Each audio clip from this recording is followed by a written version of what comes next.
یمۍ د یما پاچا لور وه او د وسوات لمسۍ وه. یما پاچا دوې لوڼې درلودلې چې مشره یې آریا نومېدله او کشره یې یمۍ نومېدله. د یمۍ زوکړه 4,000 کاله پخوا په پشتي یا بخدي یا اوسني بلخ کې اټکل سوی دی. پشتي د یما پاچا د واکمنۍ پلازمینه وه چې هسکین سلي او بیرغونه به باندې رپېدل او دا هغه لومړنۍ ودانۍ وه چې یما پاچا ودانه کړې وه او شایسته پشتي یې بلله.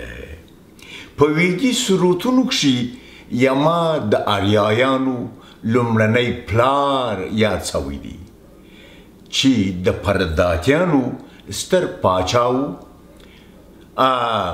چې په ویدي سروتونو کښې یم او په اویستا کښې یمه یاد سوی دی.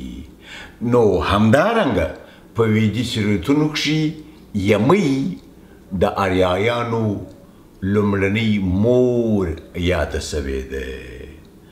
دا وه د یمۍ څېړنه او ډېره مننه.